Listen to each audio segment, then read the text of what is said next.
They said it was a lost cause, an Alaskan blizzard bearing a distress signal, cutting off a small unit of National Guardsmen protecting a remote research facility. But when Agnes Plumtree, a 72-year-old widow with a ham radio and a lifetime of listening, heard the fear in that final transmission, she knew she couldn't just sit knitting. Agnes wasn't a soldier, but she knew the Alaskan wilderness like the back of her hand.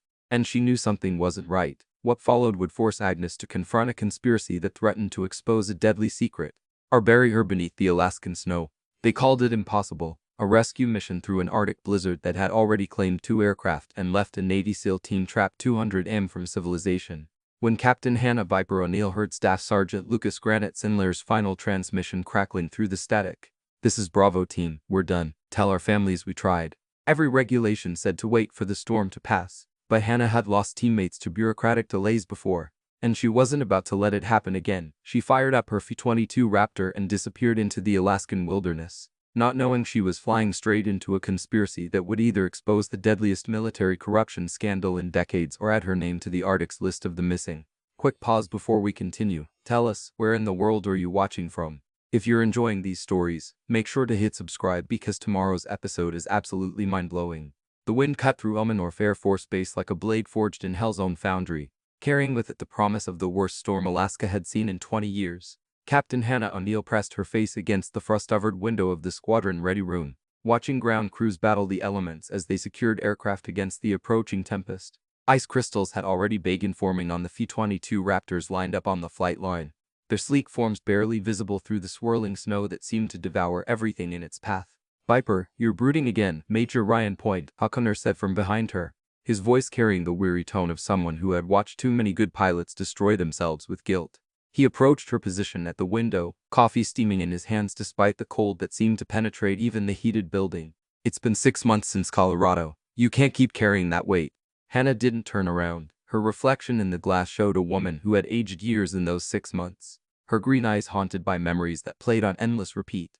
The faces of her wingman and his weapons officer still visited her dreams, their final screams echoing through radio static as their F-22 augured into the Rocky Mountains while she circled helplessly above, grounded by the same bureaucratic delays that had cost them precious rescue time. "Tell me about the research team again," she said, deflecting from a conversation she had no interest in having. O'Connor sighed, recognizing the defensive maneuver, but playing along. "Giant Operation Navy SEALs providing security for some kind of classified Arctic research project up near the Denali Preserve. They've been out there for 3 weeks, radio check-ins every 12 hours like clockwork." He paused, consulting his tablet for details he had already memorized until yesterday.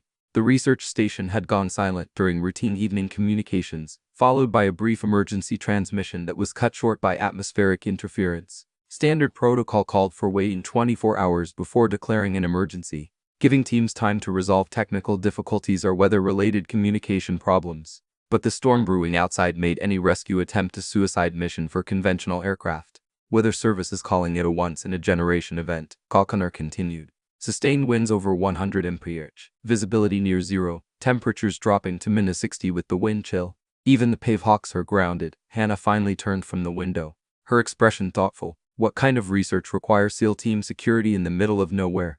"Above your pay grade and mine, but apparently important enough that Admiral Timothy Curran Fitzgerald flew up from Seattle yesterday to monitor the situation personally." O'Connor's tone suggested his own curiosity about the unusual level of command interest in what should have been a routine research mission. The ready room door burst open, admitting Lieutenant Rachel Pulse Donovan, along with a gust of frigid air that made everyone inside shiver. The communications specialist's cheeks were flushed red from cold and snow clung to her winter uniform despite the brief walk from the communications center.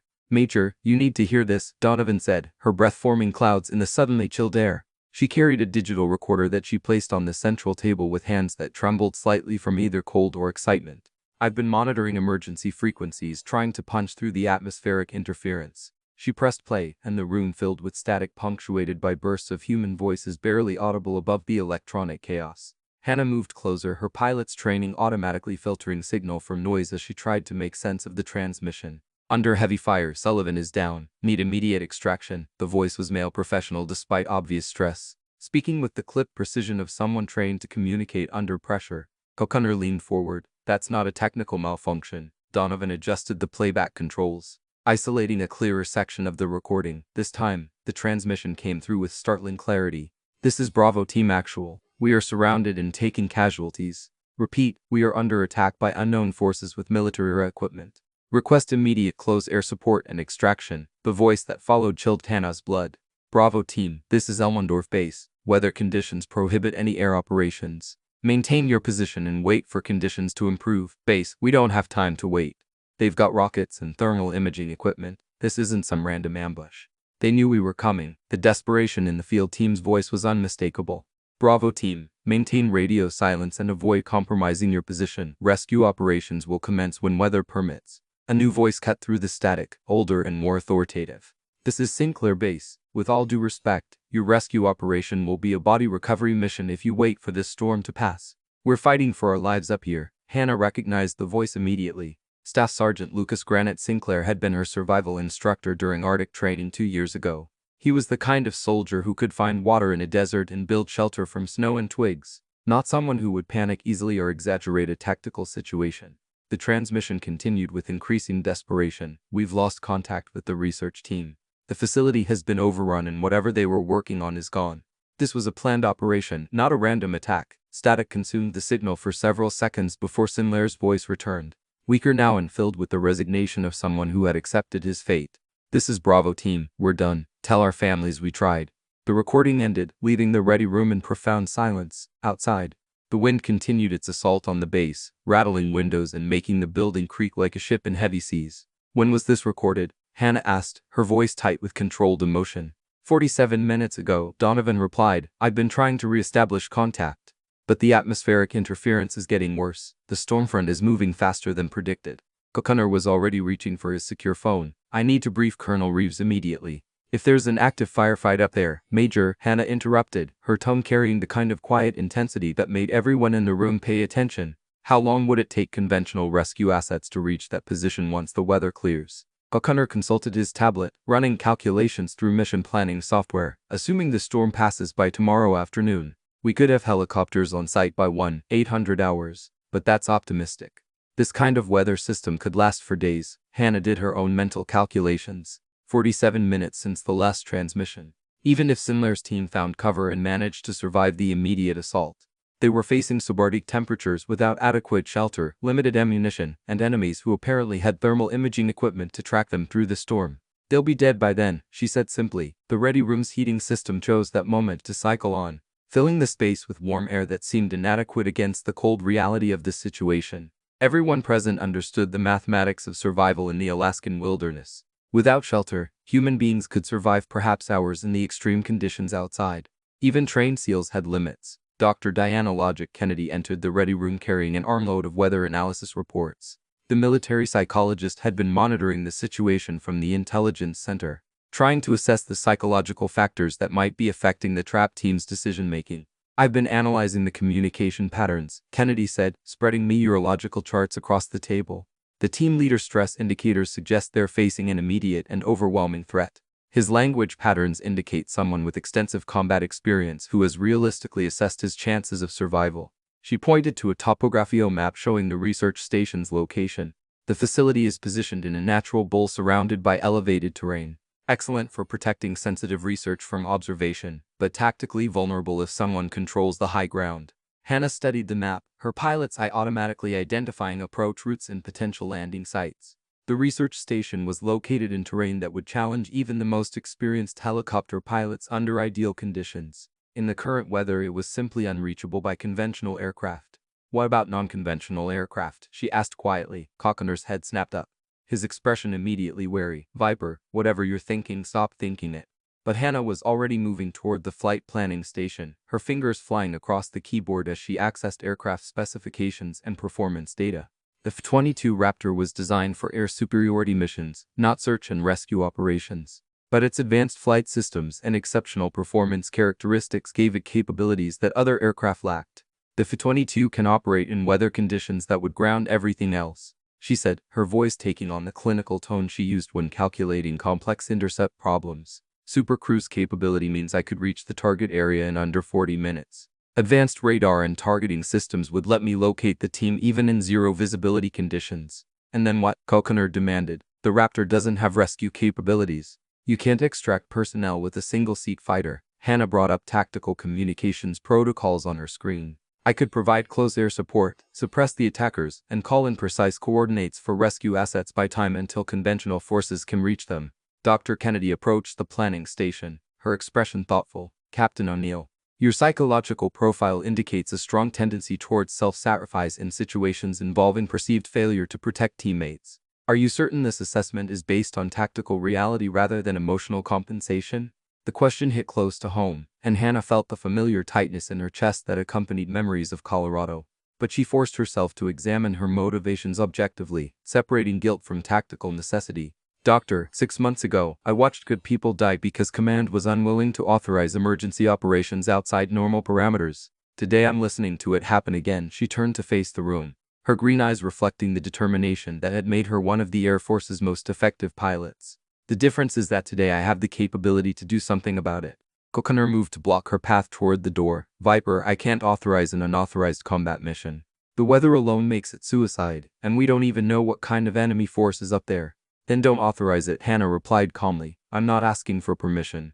The implications of her statement hit everyone in the room simultaneously. Hannah was talking about stealing a multi-million-dollar fighter aircraft to conduct an unauthorized rescue mission in weather conditions that violated every safety regulation ever written. The action would end her career and possibly land her in federal prison. Master Sergeant Joseph Spark Brennan chose that moment to enter the ready room, his maintenance coveralls marked with grease stains and his expression carrying the kind of grim satisfaction that came from completing difficult work under pressure. Captain O'Neill, he said, apparently oblivious to the tension in the room. Your bird is fully mission capable, completed the avionics upgrade this morning, and she's loaded with a full complement of air-to-air missiles. He paused, studying the faces around him. Something wrong? Hannah looked at Brenton, then at the weather reports, then at the tactical display showing the research station's isolated position. Everything she needed was available, a capable aircraft, current intelligence, and precise target coordinates. The only thing standing between her and the mission was her willingness to sacrifice her career for the lives of people she might already be too late to save. The wind outside reached a new crescendo, howling around the building with the voice of nature unleashed. In that sound, Hannah heard the echo of her wingman's final transmission 6 months ago. The helpless frustration of being grounded while people died. She had sworn that day that she would never let regulations prevent her from saving lives again. Today would test whether that oath meant more to her than rank, career, or personal safety. Spark, she said quietly, how long to prep my aircraft for immediate launch? Telling and preparing this story took us a lot of time. So if you're enjoying it, subscribe to our channel. It means a lot to us. Now, back to the story. Brendan's weathered face showed no surprise at Hannah's question, though his eyes darted between her and the assembled officers. 23 years of maintaining military aircraft had taught him to read pilots like flight manuals, and he recognized the look of someone preparing for an operation that existed far outside normal parameters. 15 minutes for final systems check and engine warm-up, he replied steadily, though I should mention that General Sterling specifically grounded all flight operations until further notice. Hannah felt rather than saw Kokoner tense beside her. The major was caught between his duty to prevent unauthorized operations and his understanding that conventional rescue assets couldn't reach the trap team in time. His next words would determine whether she faced active resistance or unofficial cooperation. Sergeant Brennan Kokoner said carefully, Captain O'Neill was asking hypothetically about aircraft readiness for when weather conditions improve. Brennan's expression didn't change, but Hannah caught the slight nod that indicated his understanding of the situation's complexity. Hypothetically, sir, the captain's V-22 is in perfect condition for immediate operations. Hypothetically, Dr. Kennedy gathered her weather reports while studying Hannah's face with the clinical intensity that made her such an effective psychological evaluator. Captain, I need to ask you a direct question. Were you planning this mission because you believe it has a reasonable chance of success or because you're trying to resolve psychological trauma from previous events? The question forced Hannah to examine her motivations with uncomfortable honesty. 6 months of mandatory counseling sessions had taught her to recognize when guilt was driving her decisions, but they had also taught her to distinguish between emotional compensation and tactical necessity. Doctor, if I was acting purely on emotion, I would have been in that aircraft 10 minutes ago, Hannah replied. I'm still here because I'm analyzing the tactical situation and calculating risks versus potential outcomes. She moved to the flight planning station and began accessing classified databases that contained detailed terrain information for the research station area. The facility appeared on satellite imagery as a cluster of prefabricated buildings positioned at a natural depression that provided protection from Arctic winds. But the same geographical features that shielded this station from weather also created a tactical nightmare for anyone trying to defend it. Look at this positioning, Hannah said, rotating the display so everyone could see. The attackers have elevated firing positions on 3 sides. Even if Sindler's team found cover, they're trapped in a kill zone with no escape routes. Donovan moved closer to the display, her communications expertise allowing her to interpret the tactical implications. The research station's communication array was sophisticated enough to maintain contact with us across 200 m of wilderness. If it's been destroyed or captured, that suggests a coordinated assault rather than opportunistic raiders. O'Connor frowned at the implications. You're talking about a military operation. Who has the capability and motivation to attack an American research facility in the middle of Alaska? Before anyone could answer, the ready room door opened to admit Colonel Michelle Armour Reeves, base commander and Hannah's ultimate superior. Reeves carried herself with the confident bearing of someone who had earned her position through competence rather than politics. But her expression suggested she was dealing with pressures from higher command levels. Captain O'Neill, I need to speak with you privately, Reeves said, her tone leaving no room for discussion. They moved to a smaller briefing room adjacent to the ready room, its walls lined with classified communication equipment and secure displays. Reeves activated privacy protocols that would prevent electronic surveillance before beginning a conversation that Hannah suspected would determine her immediate future. Captain, I've been monitoring the situation with the research team, Reeves began without preamble. I've also been receiving phone calls from General Sterling, Admiral Fitzgerald, and several people whose names I can't mention in an unsecured environment. Hannah waited for the other shoe to drop, maintaining the neutral expression that had served her well during previous encounters with military bureaucracy. There are political considerations surrounding this research project that go beyond a simple rescue operation, Reeves continued. The technology being developed at that facility represents a significant strategic advantage for American forces. Its compromise or capture could shift the balance of power in several ongoing conflicts. The admission confirmed Hannah's suspicions about the unusual level of command interest in what should have been a routine scientific project. Colonel, are you telling me that we're allowing American personnel to die to protect classified research? I'm telling you that the decision to authorize rescue operations involves factors beyond the immediate tactical situation. Reeves replied carefully, factors that require clearance levels neither of us possess. Hannah felt the familiar frustration that had plagued her throughout her military career. The tension between doing what was right and following orders that served larger political objectives. But this time she had the capability to act independently of the command structure that seemed more concerned with protecting secrets than saving lives. Colonel, with respect, Staff Sergeant Sinclair and his team didn't volunteer to be sacrificed for political expediency. They deserve every effort we can make to bring them home. Reeves studied Hannah's face with the practiced eye of someone who had commanded pilots for over a decade. Captain, what exactly are you proposing? The question carried layers of meaning. Reeves was simultaneously asking for Hannah's tactical assessment, testing her commitment to the mission, and possibly seeking plausible deniability for whatever unauthorized action might follow. I'm proposing a reconnaissance flight to assess the tactical situation and provide precise coordinates for conventional rescue assets. Hannah said carefully, the F-22's stealth capabilities would allow me to observe without being detected.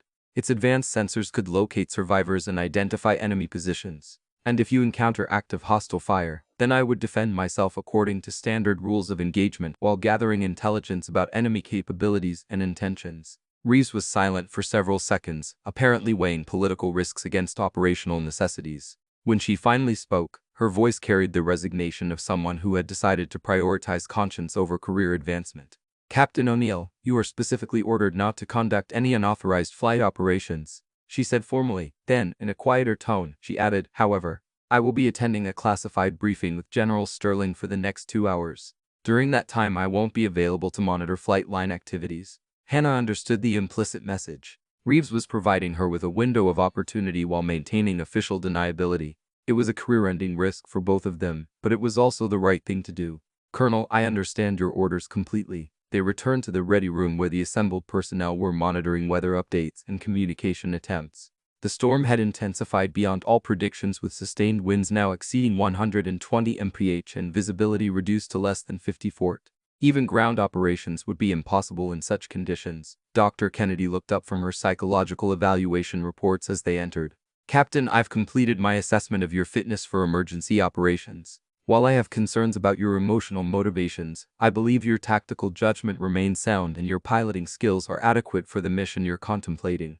The clinical endorsement meant more than Kennedy probably realized. Hannah's fitness evaluations would be scrutinized in any subsequent investigation, and having the base psychologist's official support could provide crucial legal protection.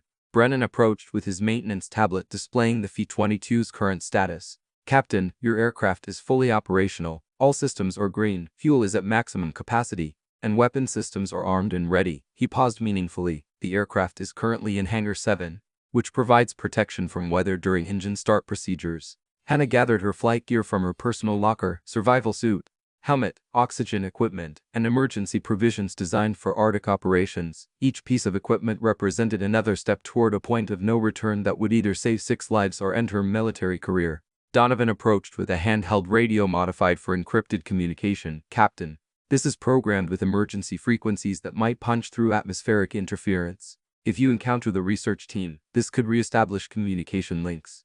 O'Connor handed her a mission planning tablet loaded with current weather data, terrain information, and tactical protocols. "Viper, if you're determined to do this, at least do it with proper planning. I've calculated optimal approach routes that minimize weather exposure and potential detection." The support from her fellow officers meant everything to Hannah. They were all risking disciplinary action by providing assistance for an unauthorized mission, but they understood that some situations required action beyond official channels. Chief Master Sergeant Janet Bick Sinclair entered the ready room carrying a secure communication device. Her presence commanded immediate attention. Senior enlisted personnel like Sinclair represented the backbone of military operations, and her opinions carried weight with officers and enlisted personnel alike. "Captain O'Neill," Sinclair said formally, "I have a personal message from my nephew." Staff Sergeant Lucas Sinclair recorded before his deployment to the research facility. She activated the device, and Hannah heard Lucas Sinclair's voice speaking with the calm professionalism that had made him such an effective instructor. "If anything happens to me up here, I want people to know that my team and I volunteered for this mission because we believed in protecting American technological advantages. We accepted the risks because the research being conducted could save thousands of American lives in future conflicts." The recording continued, "But I also want people to know that we're soldiers, not expendable assets. If we get in trouble, we expect our fellow service members to make every effort to bring us home. That's the promise we make to each other, and it's more important than any political consideration." Sinclair's voice carried the weight of absolute conviction to any pilot listening to this. "If you have the capability to help and you choose not to act because of regulations or career concerns, then you're not the kind of person who deserves to wear this uniform." The message ended, leaving the ready room in profound silence. Hannah felt the words settle into her consciousness like guidance from beyond, confirmation that her planned mission aligned with the values that had drawn her to military service. "Chief Sinclair," Hannah said quietly, "please tell your nephew that his message was received and understood." Sinclair nodded, her expression showing the mixture of pride and worry that came from having family members in harm's way. "Captain, bring him home. Bring them all home." Hannah gathered her gear and headed toward the door, her decision crystallized by Lucas Sinclair's recorded words. Behind her, the assembled personnel maintained careful silence, each understanding their role in a mission that officially didn't exist. The wind outside howled with renewed fury as Hannah stepped into the Arctic night, her breath immediately forming ice crystals in the sub-zero air. Hangar 7 stood like a fortress against the storm, its massive doors sealed against the elements while protecting the aircraft that represented her only chance of reaching the trap team in time. As she approached the hangar, Hannah realized she was walking toward either the most important mission of her career or a court-martial that would destroy everything she had worked to achieve. But Lucas Sinclair's voice echoed in her memory, reminding her that some promises were more important than personal consequences. The F-22 Raptor waited in the hangar like a caged predator, its sleek form representing the pinnacle of American aerospace technology. In a few minutes, she would either be flying it into the worst storm in Alaskan history, or she would be under arrest for attempting to steal military property. Hannah activated the Changar's entry protocols and stepped inside, sealing the door behind her as she prepared to cross a line that would change everything. Hangar 7's interior felt like a cathedral dedicated to the art of flight, its vaulted ceiling disappearing into shadows while banks of fluorescent lights illuminated the F-22 Raptor positioned at its center. The aircraft's angular stealth design gave it an otherworldly appearance, as if someone had captured lightning and shaped it into metal and composite materials. Hannah approached her assigned fighter with the reverence of a knight preparing for battle, knowing that this machine represented her only chance of reaching the trap team before the Arctic claimed their lives. The pre-flight inspection took on unusual significance under the circumstances. Every rivet, every surface panel, every weapon mount received her complete attention as she verified the aircraft's readiness for what might be her final mission as an Air Force pilot. The F-22's twin Pratt & Whitney engines sat silent but ready, their advanced design capable of propelling the aircraft to speeds that defied rational comprehension. Brennan emerged from beneath the aircraft's starboard wing, his maintenance checklist complete and his expression carefully neutral. Captain, all systems are verified operational. Fuel load is 18.0 pound. Weapons bay contains 4 AIM-120M rams and 2 AIM-INIC sidewinders. Aircraft is configured for air superiority missions with secondary ground attack capability. Hannah nodded her understanding while running through mental calculations. The fuel load would give her approximately 90 minutes of flight time, assuming normal consumption rates, but operating in extreme weather conditions and potential combat situations could reduce that significantly. She would have one chance to locate the research team, assess the tactical situation, and take whatever action was necessary. Spark, what's the weather window looking like? Brennan consulted his tablet, displaying meteorological data that painted a picture of nature unleashed. Storm center is approximately 50 mi northwest and moving southeast at 35 knots. You'll be flying directly into the worst of it, but conditions at the target area might be marginally better. The hangar side door opened to admit Dr. Kennedy, who approached with a medical kit and the determined expression of someone who had decided to exceed her official responsibilities. Captain, I've prepared emergency medical supplies calibrated for Arctic survival scenarios. If you locate survivors, these could buy crucial time until conventional rescue assets arrive. Hannah accepted the compact medical kit designed to integrate with her survival equipment without compromising aircraft weight limits. Kennedy's gesture represented another bridge burned in support of the unauthorized mission. Another career placed at risk for the principle that American personnel didn't get abandoned. The secure communication device on Brendan's workstation crackled to life with Colonel Reeves' voice. All personnel be advised, General Sterling's briefing has been extended indefinitely. Flight line security will be conducting interior sweeps for the next 2 hours. The message was clearly intended for Hannah's benefit, confirming that she had a window of opportunity before her absence would be officially noticed. But it also meant that once she launched, there would be no turning back without facing immediate consequences. Hannah began the ritual of donning her flight gear, each piece of equipment representing another layer of protection against the hostile environment she was about to enter. The survival suit was designed for ejection scenarios in Arctic conditions. Its insulation and emergency systems capable of sustaining life for hours in sub-zero temperatures. Her helmet contained advanced display systems that would project flight information directly onto her visor, allowing her to maintain situational awareness even in zero visibility conditions. The oxygen system required careful calibration for high-altitude operations in extreme cold. At the altitudes she would be flying, unprotected human blood would literally boil, making the life support systems as critical as the aircraft's engines. Hannah tested each connection methodically, knowing that equipment failure at 40.0 would be instantly fatal. As she completed her gear preparation, the hangar door opened again to admit an unexpected visitor. Captain Kristen Shade Morrison stepped inside, her intelligence officer insignia barely visible in the dim lighting. Morrison's presence immediately raised Hannah's alertness level. Intelligence personnel didn't typically visit aircraft hangars without specific operational reasons. Captain O'Neill, Morrison said quietly, I have information relevant to your reconnaissance mission.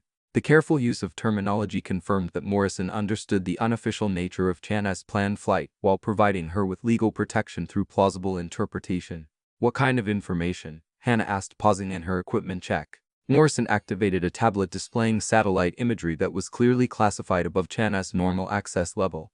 The research facility was developing next-generation stealth technology for unmanned aerial vehicles. The implications for strategic reconnaissance and targeted elimination capabilities are significant enough that several foreign intelligence services have been attempting to acquire details for months. The revelation recontextualized everything about the current situation. The attack on the research facility wasn't a random assault or even a conventional military operation.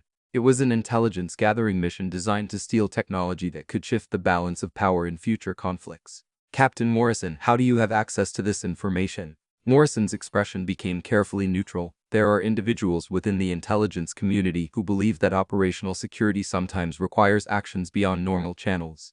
The research team's work was compartmentalized to prevent exactly this kind of compromise. But that compartmentalization is now preventing us from mounting an effective response. Hannah studied the satellite imagery, noting details that hadn't been visible in the earlier terrain analysis.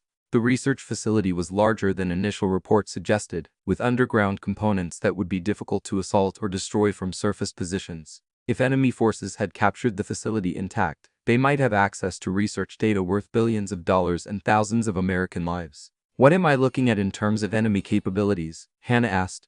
Morrison manipulated the display to show thermal imaging data collected before the storm obscured satellite reconnaissance. At least 20 personnel with military-grade equipment, including anti-aircraft weapons. Their deployment pattern suggests professional military training rather than insurgent operations. Most concerning, They appeared to have real-time intelligence about American response capabilities. The implications were sobering. Enemy forces with advanced knowledge of American rescue procedures could prepare countermeasures that would turn any rescue attempt into a death trap. Hana's stealth approach might be the only way to gather intelligence without triggering prepared defenses. Brennan completed his final systems check and approached with the aircraft startup procedures loaded on his tablet.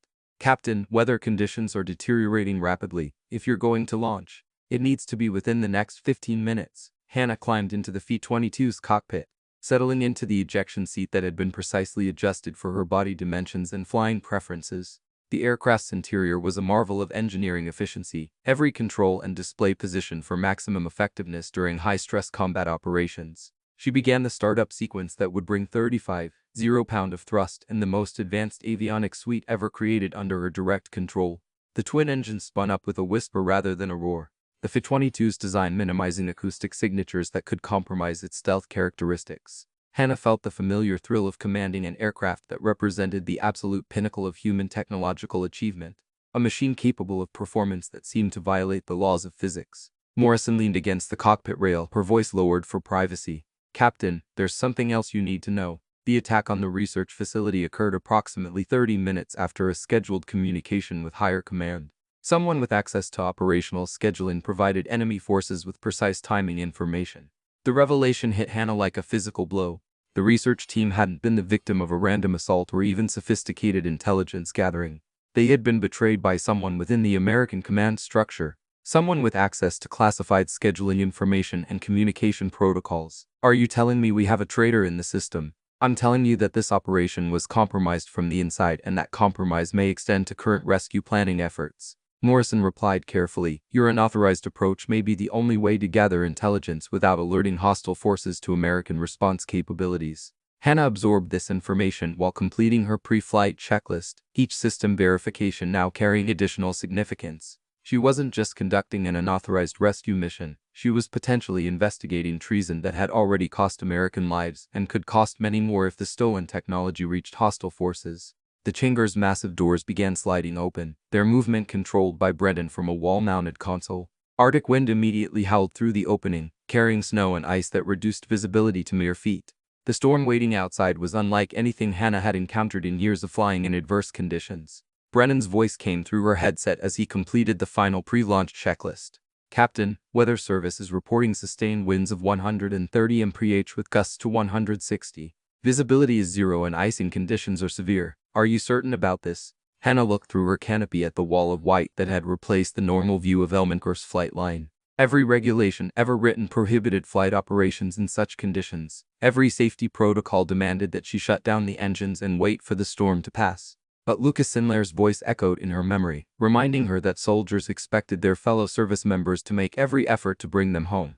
And now Morrison's intelligence suggested that waiting for conventional rescue would only provide enemy forces with more time to extract stolen technology and eliminate witnesses. Spark, I'm certain, Hana replied, advancing the throttles to begin her taxi toward the hangar opening.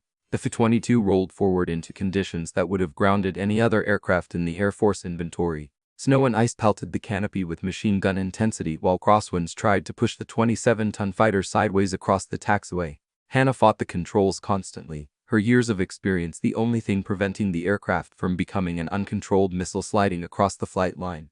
Morrison's voice came through the radio one final time. Viper, if you locate the research team, be extremely careful about communication protocols. If there is a traitor monitoring our frequencies, any transmission could compromise rescue efforts or provide enemy forces with your location. Hana acknowledged the warning while wrestling the F-22 toward the active runway, its engines screaming now as she prepared for a takeoff that would either save 6 American lives or add her name to the casualty reports. The aircraft's advanced flight systems were already computing approach routes and weather compensation factors, but ultimately her survival would depend on pilot skill and determination that no computer could provide.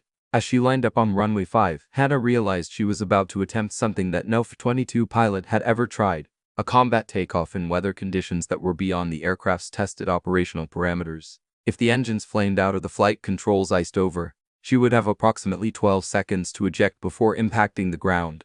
The tower frequency crackled with automated weather reports that confirmed what she could see through her canopy, conditions that no sane pilot would willingly enter. But sanity was a luxury that Lucas Sinclair and his team couldn't afford.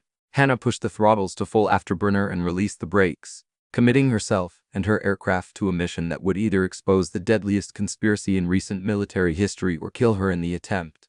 The F-22 Raptor accelerated down runway 5 like a guided missile seeking escape velocity, its twin afterburners painting orange flames against the white chaos of the Arctic storm. Hannah felt the aircraft fight for traction on ice-covered concrete while crosswinds exceeding 140 mph tried to flip the 27-ton fighter onto its back.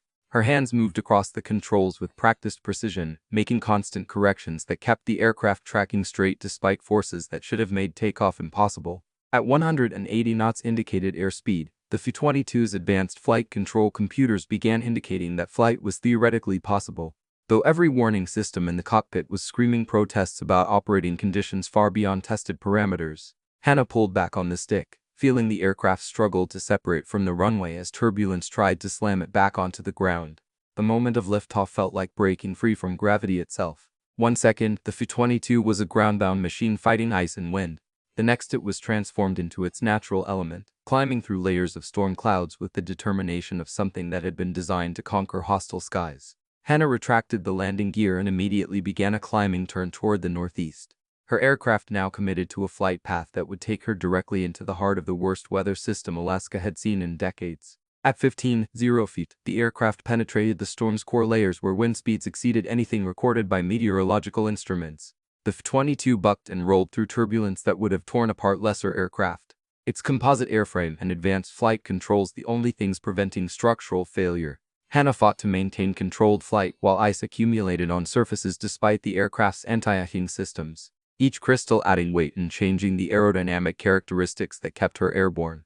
The heads-up display painted target coordinates in ghostly green letters against the storm's fury, showing that the research facility lay nautical miles to the northeast through weather that was getting progressively worse. Hannah engaged the autopilot's terrain-following mode, allowing the aircraft's computers to navigate through the mountain ranges that rose like jagged teeth from the Alaskan wilderness. Her radio crackled with an unexpected transmission from Helmenkorf Base. Any aircraft, this is Helmenkorf Tower. We have reports of an unauthorized departure during extreme weather conditions. Aircraft in question is ordered to return to base immediately. Hannah recognized the voice of Captain Kevin Barnes, the tower controller, who had undoubtedly discovered her departure through normal monitoring procedures. The transmission was being broadcast on emergency frequencies, ensuring that anyone monitoring communications would know that an American aircraft was operating in the area. She made a decision that violated every communication protocol she had ever learned.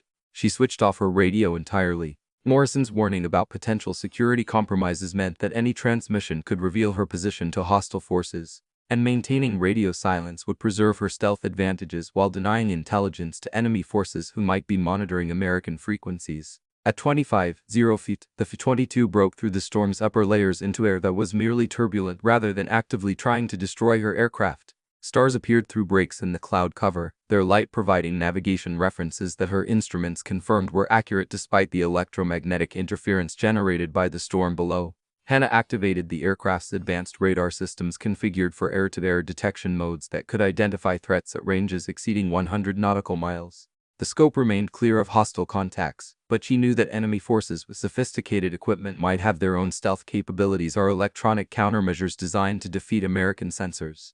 The flight progressed through landscapes that looked like alien worlds glimpsed through breaks in the storm clouds. Mountain peaks pierced the weather system like islands in a gray ocean, their summits marked by ice formations that had been sculpted by winds into fantastic shapes. Below, the Alaskan wilderness stretched endlessly in all directions, unmarked by human presence, except for the occasional glimpse of a hunting cabin or research station lost in the vastness. At 35 minutes into the flight, Hannah's fuel gauges showed consumption rates higher than calculated due to the extreme operating conditions, the afterburners required for takeoff, and the constant control inputs needed to maintain stability and turbulence were eating through her fuel reserves faster than anticipated. She would have perhaps 45 minutes over the target area before fuel considerations forced her to return to base. The research facility's coordinates appeared on her navigation display as she approached the target area, but visual confirmation was impossible through the storm clouds that completely obscured the ground.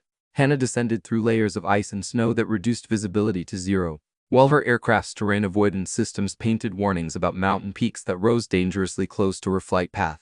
At 50 feet above ground level, she activated the F-22 synthetic aperture radar designed for ground mapping and target identification through weather that would blind conventional sensors. The system painted a detailed picture of the terrain below, showing the research facility as a cluster of geometric shapes in a natural depression surrounded by steep ridges. But the radar also revealed something that made Hannah's blood run cold. Multiple heat sources positioned around the facility's perimeter in defensive formations that indicated professional military planning.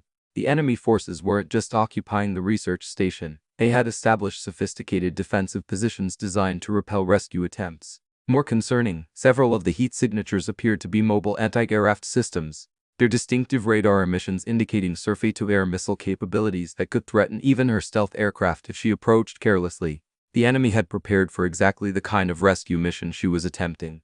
Hannah activated her aircraft's electronic warfare systems designed to detect and classify hostile radar emissions, while providing countermeasures against missile guidance systems.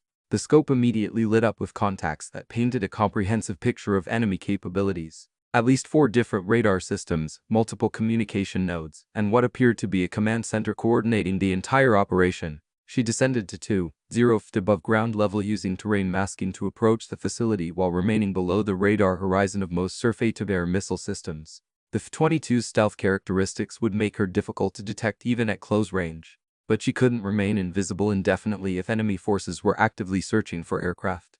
Through breaks in the storm clouds, Hannah caught her first visual glimpse of the research facility. Several buildings showed evidence of battle damage with walls blown out and roofs collapsed from what appeared to be explosive charges rather than artillery fire. The attackers had used precision demolitions to disable specific structures while preserving others intact, suggesting they wanted to capture rather than destroy the research materials. A flash of light from one of the undamaged buildings caught her attention. Someone was signaling with what appeared to be a survival mirror or flashlight using a pattern that Hannah recognized as military distress codes. The signals were coming from a structure that appeared to be separate from the main research complex, possibly a storage facility or personnel quarters where survivors might have taken shelter. Hannah activated her targeting systems and began circling the facility at a distance that kept her outside the engagement envelope of most surface-to-air weapons. Her advanced sensors painted detailed information about enemy positions, vehicle types, and apparent command structures that would be invaluable for conventional rescue forces. But as she completed her reconnaissance orbit, something happened that changed everything about her tactical situation. One of the enemy radar systems achieved what should have been impossible: a solid lock on her stealth aircraft. Warning tones filled her cockpit as her electronic warfare systems detected multiple surface-to-air missiles launching from concealed positions around the facility. The enemy had equipment sophisticated enough to defeat F-22 stealth technology, which meant they possessed capabilities that few nations on Earth could deploy. Hannah immediately activated all available countermeasures while diving toward the deck to break the missile locks. Chaff and flares erupted from her aircraft in carefully programmed patterns designed to seduce incoming weapons away from their intended target. She pulled the F-22 through a series of violent maneuvers that stressed both airframe and pilot to their operational limits. 2 missiles lost their locks and detonated harmlessly, their proximity fuses triggered by the countermeasures. But a third missile continued tracking, its guidance system apparently immune to standard American electronic warfare techniques. Hannah realized she was facing technology that had been specifically designed to counter American stealth and countermeasure capabilities. The missile detonated 50 feet from her aircraft's starboard wing close enough that shrapnel peppered her fuselage and triggered damage warnings throughout the cockpit. The F-22's flight controls remained responsive, but she had lost her stealth advantage and was now operating over hostile territory in a damaged aircraft with limited fuel reserves. Homkalas. As she climbed back to safe altitude, Hannah's radio crackled to life with a transmission that made her understand the true scope of the conspiracy she had stumbled into. The voice was speaking English with an American accent, but it was coordinating with the forces that had just tried to kill her. Control, this is Overlook. Package has been delivered and target systems are operational. American aircraft has been engaged but not eliminated. Recommend immediate extraction of primary assets before conventional rescue arrives. Hannah realized that the research facility attack wasn't just about stealing American technology. It was about field testing stolen countermeasures against American military systems, using her own rescue mission as a live-fire exercise to validate enemy capabilities. Someone within the American military command structure wasn't just providing intelligence to hostile forces. They were actively coordinating operations designed to kill American personnel while testing stolen technology that could be used against American forces worldwide. The signals from the facility had stopped, which could mean that the survivors had been discovered and eliminated, or that they had been forced to cease communication to avoid detection. Either way, Hannah was now the only person who knew the true scope of the conspiracy, and she was flying a damaged aircraft over hostile territory with enemies who possessed advanced anti-aircraft capabilities. Her fuel gauges showed 20 minutes of flight time remaining under normal conditions. Lest as she encountered additional combat, she could return to base with the intelligence she had gathered, or she could attempt to locate and extract the survivors who might be the only other witnesses to the betrayal that had compromised American strategic technology. Hannah looked down at the research facility through her damaged canopy, seeing muzzle flashes from ground combat that indicated someone was still alive and fighting. Lucas Simler's voice echoed in her memory, reminding her that soldiers expected their fellow service members to make every effort to bring them home. She armed her remaining weapons and began her descent toward the facility, knowing that she was about to attempt something that no F-22 had ever been designed to do: close air support in weather conditions that made visual identification nearly impossible against enemies equipped with technology specifically designed to kill American aircraft. The storm continued to rage around her as she committed to a mission that would either expose the deadliest betrayal in American military history or ensure that the conspiracy's existence died with her in the Alaskan wilderness. Hannah descended through the storm's fury like a predator seeking prey, her damaged F-22 dropping toward the research facility at angles that would have been impossible without the aircraft's advanced flight control systems. Ice crystals hammered her cracked canopy while she fought to maintain visual contact with muzzle flashes that revealed ongoing ground combat below. The facility's defensive positions were clearly marked by their anti-aircraft fire tracer rounds reaching upward like deadly fireworks against the gray backdrop of the blizzard. At 1,500 feet above ground level, she achieved her first clear view of the tactical situation through a brief break in the cloud cover. The research complex consisted of 7 buildings arranged in a rough hexagon with 3 showing significant battle damage from precisely placed explosive charges. Enemy forces had established defensive positions in a ring around the perimeter, their vehicles and heavy weapons positioned to control all approach routes. But movement near the facility's southern edge caught her attention. Figures in white camouflage moving between buildings and tactical formations that suggested professional military training rather than the desperate movements of cornered survivors. These weren't the trapped American team members she had come to rescue. These were additional enemy forces, arriving to reinforce positions that were already overwhelming. Hannah activated her aircraft's targeting systems and began identifying priority threats that posed the greatest danger to any ground rescue attempt. A heavy machine gun position on elevated ground commanded the entire facility with overlapping fields of fire. 2 mobile anti-aircraft systems were positioned to engage helicopters or low-flying aircraft attempting approach from any direction. Most concerning, she identified what appeared to be a command vehicle bristling with communication antennas that was probably coordinating the entire operation. The muzzle flashes that had drawn her attention were coming from a partially collapsed building on the facility's eastern side. Someone inside was engaging enemy forces with measured, disciplined fire that suggested military training and adequate ammunition supplies. But the building was surrounded by at least 15 enemy positions, making any escape attempt impossible without support. Hannah made her decision with a cold calculation that had made her one of the Air Force's most effective combat pilots. She would eliminate the anti-aircraft threats first, clearing the way for potential helicopter rescue operations, then suppress the enemy positions around the building where survivors were trapped. She rolled into her first attack run from the northwest, diving toward the heavy machine gun position at an angle that would minimize her exposure to surface-to-air missiles. The F-22's 20 mm cannon systems armed automatically as she achieved firing parameters, the aircraft's computers calculating lead angles and impact points with mechanical precision. The cannon roared to life with a sound like industrial machinery possessed by demons, its depleted uranium rounds tearing through the enemy position with devastating effect. The heavy machine gun fell silent as its crew was eliminated by the concentrated firepower. But Hannah's attack had also revealed her position to every enemy force in the area. Surface-to-air missiles streaked upward from concealed positions, their smoke trails marking launch points that hadn't been visible during her initial reconnaissance. Hannah pulled hard left and dispensed countermeasures, her aircraft's defensive systems working frantically to defeat weapons that had been specifically designed to kill American fighters. One missile passed close enough to her starboard engine that she felt the shock wave through the aircraft structure. Another detonated below her aircraft, close enough that shrapnel punctured her port wing and triggered additional damage warnings. The F-22's legendary durability was being tested beyond its design specifications, but the aircraft continued to fly despite accumulating damage that would have destroyed lesser machines. Hannah rolled into her second attack run, targeting the mobile anti-aircraft system that posed the greatest threat to conventional rescue aircraft.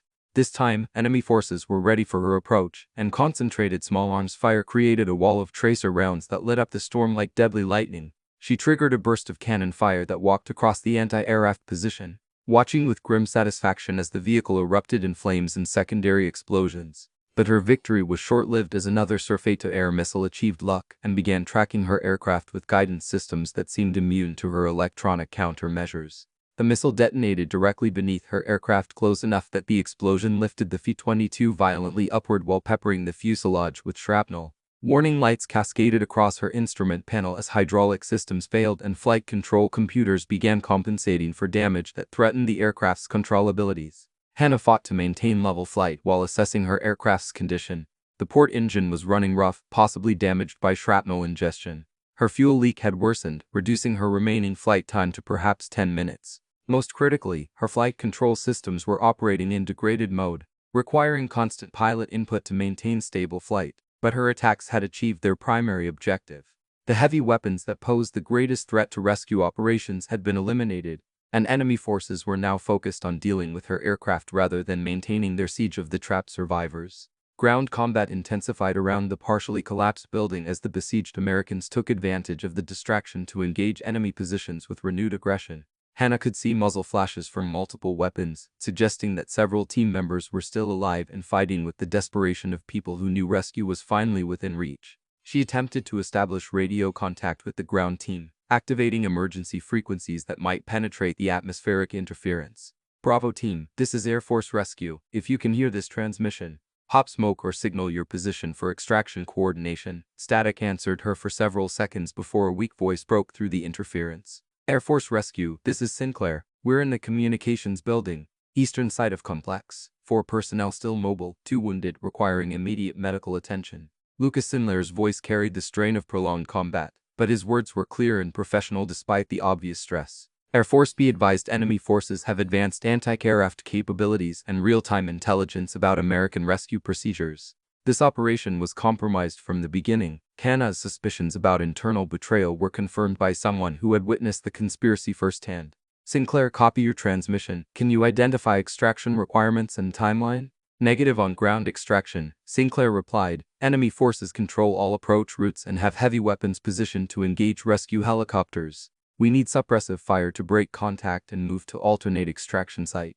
Hannah studied her tactical display, identifying terrain features that might serve as landing zones for rescue aircraft.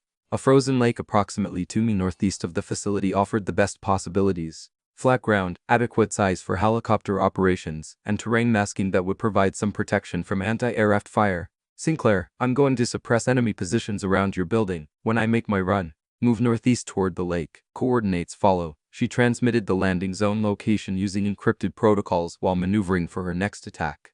But as she lined up for the suppressive fire mission, her aircraft's radar warning systems detected something that changed everything about the tactical situation. Multiple aircraft contacts were approaching from the southeast, flying in formation at low altitude beneath the storm's radar coverage. The incoming aircraft weren't American rescue helicopters. Their flight profiles and electronic signatures indicated foreign military aircraft, probably helicopters equipped for special operations missions. Enemy reinforcements were arriving to extract personnel and equipment before American forces could interfere. Hannah realized that time had just become her most critical enemy. If enemy extraction aircraft reached the facility before she could suppress the ground forces, the conspiracy would disappear along with any evidence of American technological betrayal. Worse, the surviving SEAL team members would either be captured for interrogation or eliminated as witnesses. She pushed her damaged aircraft into a diving attack that stressed both machine and pilot beyond safe operating limits.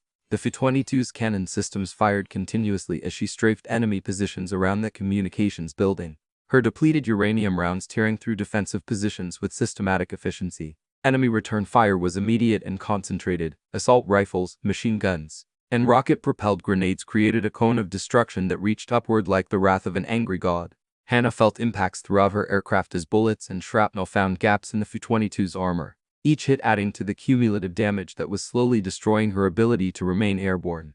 A rocket-propelled grenade detonated close enough to her cockpit that the explosion shattered her remaining intact instruments and filled the air with smoke and the acrid smell of burning electronics. But her attack had achieved its objective. The enemy positions around the communications building fell silent as their occupants either fled or died under the devastating assault. "Sinclair, you're clear to move," Hannah transmitted while climbing away from the immediate threat area. "Enemy extraction aircraft inbound from southeast. You have maybe 5 minutes before this area is overrun." Through her cracked canopy, she could see figures in white camouflage emerging from the damaged building and moving across open ground toward the designated extraction site. But they were also exposed to fire from enemy positions that had survived her attack, and the incoming hostile aircraft would arrive before American rescue forces could possibly reach the area. Hannah's fuel gauges showed less than 5 minutes of flight time remaining under current consumption rates. Her port engine was failing, evidenced by steadily dropping oil pressure and rising turbine temperatures. The aircraft's flight control systems were operating on backup power after electrical damage from the last rookie hit. She was flying a dying aircraft with no ammunition remaining, facing enemy forces equipped with stolen American technology and supported by extraction aircraft that would arrive within minutes. The logical decision was to return to base with the intelligence she had gathered, preserving both pilot and aircraft for future missions. But Lucas Sinclair and his team were running across open ground with enemy forces closing in from multiple directions. They had trusted her promise of support, and abandoning them now would violate every principle that had motivated her to attempt this mission. Hannah armed her aircraft's remaining missiles, 2 AIM-9X Sidewinders designed for air-to-air combat, and turned toward the approaching enemy helicopters. She was about to attempt something that no F-22 pilot had ever tried, using air-to-air missiles against ground targets while flying a critically damaged aircraft in weather conditions that made target acquisition nearly impossible. The incoming helicopters appeared on her radar as they crested a ridgeline 2 mi southeast of the facility. Hannah could see them through breaks in the storm clouds. Military transport aircraft escorted by attack helicopters bristling with weapons designed to eliminate ground targets and defend against air threats. She locked her missiles onto the lead helicopter and prepared to engage, knowing that success would eliminate the enemy's extraction capability, while failure would probably result in her own death. Either way, Lucas Sinclair and his team would have their chance to reach the extraction site and call for American rescue forces.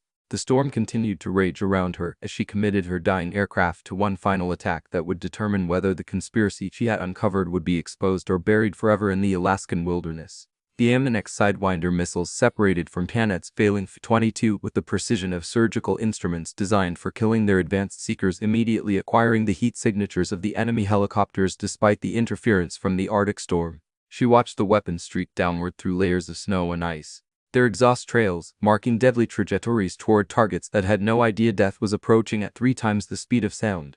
The lead enemy helicopter simply vanished in a ball of fire and debris as the first missile found its mark, the aircraft's fuel and ammunition cooking off in secondary explosions that lit up the storm like a brief sunrise. The second missile clipped the escort helicopter's rotor system, sending the aircraft spinning toward the ground in an uncontrolled auto-rotation that ended with an impact crater visible even through the blizzard. But Hannah's victory celebration was cut short as her port engine finally surrendered to accumulated battle damage. Warning tones filled her cockpit as turbine temperatures spiked beyond redline limits and oil pressure dropped to zero. She immediately shut down the failing engine to prevent catastrophic fire while fighting to maintain controlled flight on reduced power.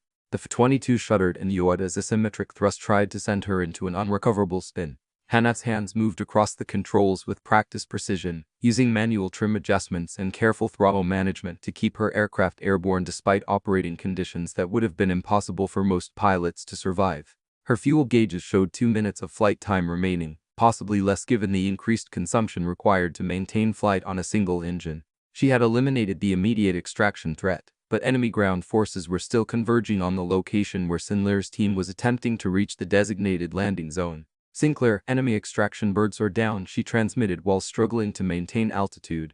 "But ground forces are moving to intercept your route. What's your status?" Lucas Sinclair's voice came through static-filled radio waves. "We're approximately 1 mile from the hills, but we've got wounded personnel slowing our movement. Kyle Sullivan took shrapnel from a grenade, and Doc Patterson is treating penetrating trauma that requires immediate surgical intervention." Hannah could hear the strain in Sinclair's voice as he coordinated movement while under fire. In the background, she caught the distinctive crack of sniper rifles and the sustained fire of assault weapons as his team fought a running battle against superior numbers. "Viper, be advised, we've recovered critical intelligence about the technology theft operation," Sinclair continued. "Research data was copied to portable storage devices before the facility was overrun. We have evidence of the conspiracy, but only if we survive to deliver it."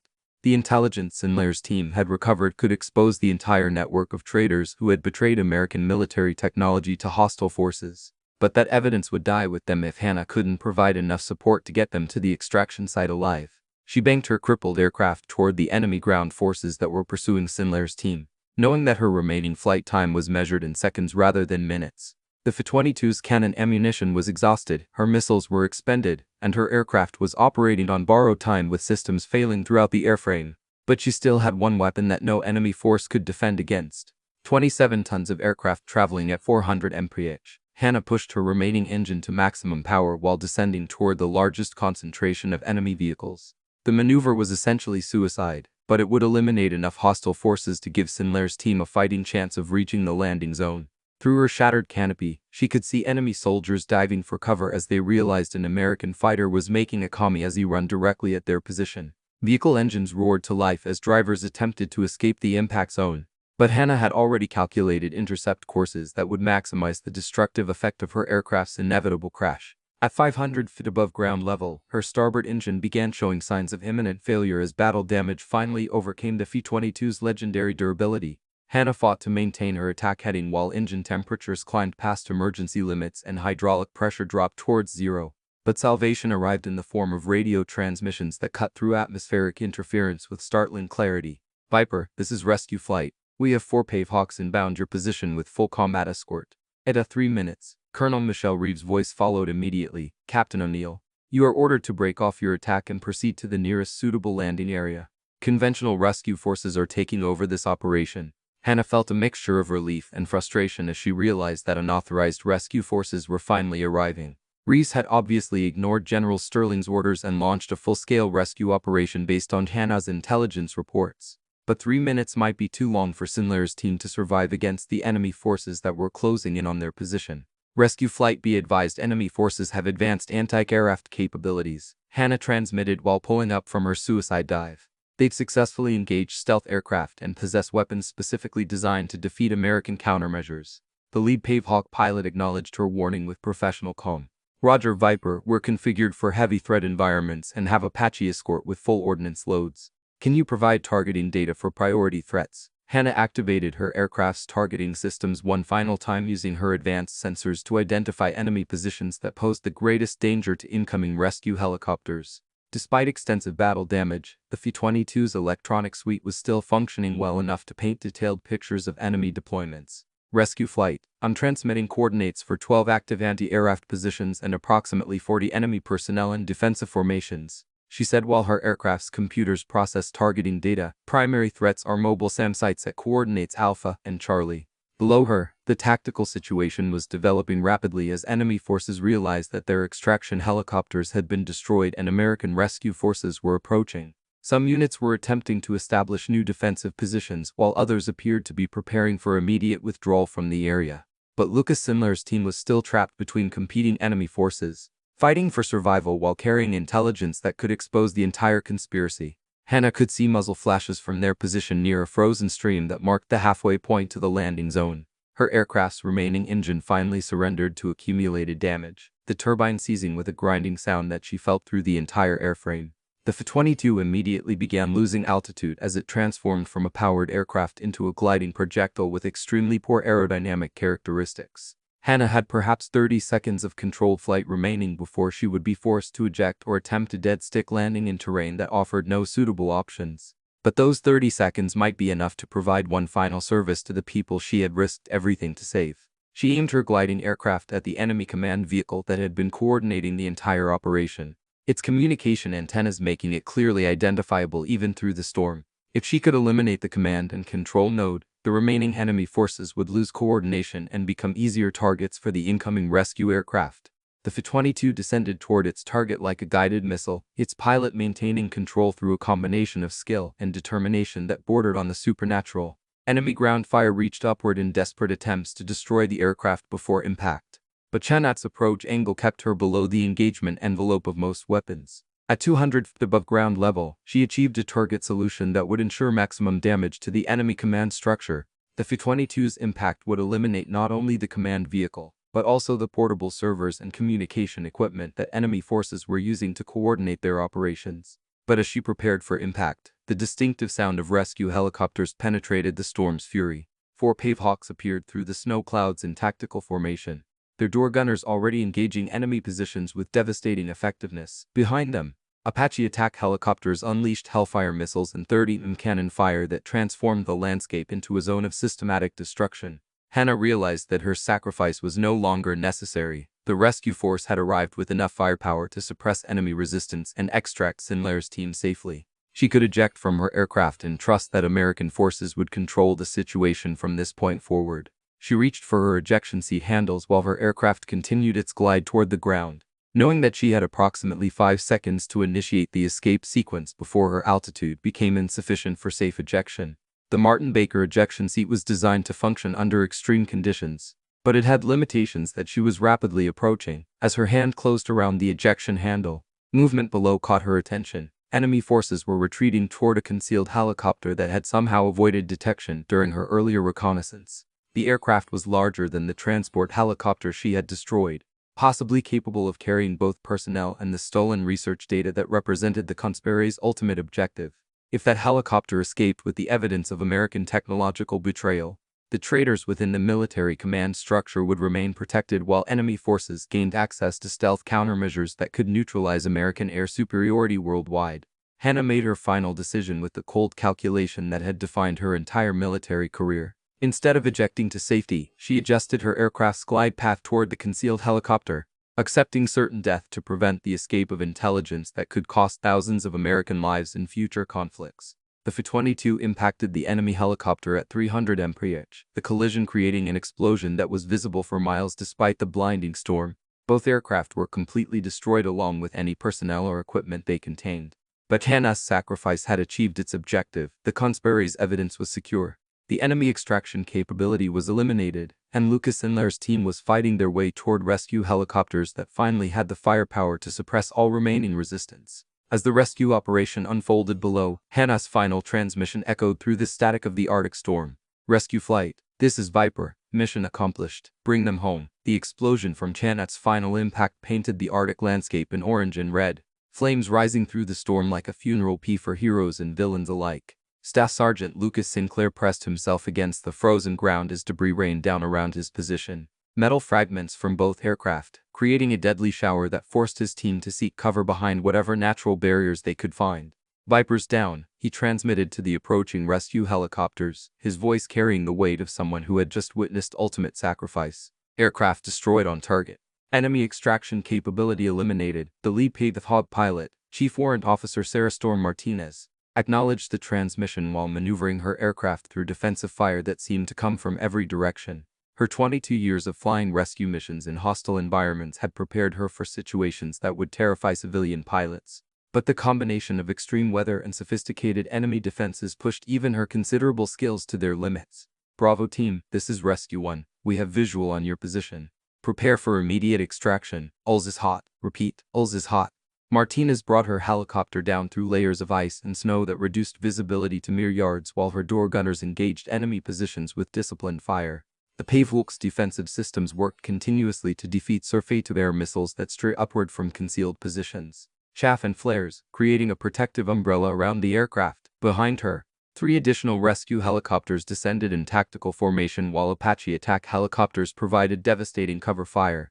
The combined firepower of the rescue force finally shifted the tactical balance in favor of American forces. But the cost had been measured in the life of a pilot who had violated every regulation to make this rescue possible. Captain Kyle Tooth Sullivan lay motionless beside the frozen stream, his survival depending entirely on the medical skills of Sergeant First Class Sarah Gard Patterson and the speed with which rescue forces could transport him to surgical facilities. Patterson had used field expedient techniques to control massive bleeding from shrapnel wounds, but Sullivan needed operating room intervention within minutes or blood loss would prove fatal. "Doc, how long can you keep him alive?" Sinclair asked while providing covering fire for the approaching helicopters. Patterson checked Sullivan's pulse and breathing while adjusting pressure bandages that were soaked with blood despite her best efforts. "Not long. He's lost too much blood, and I'm running out of ways to maintain his blood pressure. The helicopters need to get here now." The remaining SEAL team members, Petty Officer Mike Wolf Henderson and Seaman Josh Ward Williams, had established a defensive perimeter around their wounded teammate while engaging enemy forces that continued to resist despite being outnumbered and outgunned. Their ammunition was running dangerously low after hours of sustained combat, and only the arrival of air support had prevented their position from being overrun. Martinez's PEV Hawk touched down on the frozen lake with the precision of someone who had performed similar extractions in equally hostile conditions. Her crew chief, Technical Sergeant Robert Stone Jackson, immediately deployed from the aircraft to coordinate casualty evacuation while maintaining communication with the Apache escorts that were systematically eliminating enemy resistance. "Move, move, move," Wolf Jackson shouted over the sound of rotor blades and gunfire, his voice barely audible above the combined noise of multiple aircraft and ongoing combat. Sindler's team carried Sullivan toward the helicopter while Patterson continued providing medical treatment during movement. Each step across the uneven terrain threatened to worsen Sullivan's injuries, but remaining stationary meant certain death as enemy forces adjusted their fire to target the rescue operation. Jackson and the helicopter's flight medic, Staff Sergeant Lisa Life Rodriguez, took over Sullivan's care with the practiced efficiency of medical professionals who specialized in treating trauma under combat conditions. Their portable medical equipment included capabilities that exceeded anything available at the research facility, but Sullivan's condition was deteriorating faster than their interventions could compensate. "We need surgical facilities immediately," Rodriguez reported to Martinez while establishing IV access and administering blood products. "Patient has lost approximately 40.0% of his blood volume and is showing signs of hypoxia shock." Martinez was already coordinating with medical facilities while her aircraft lifted off from the landing zone under continued enemy fire.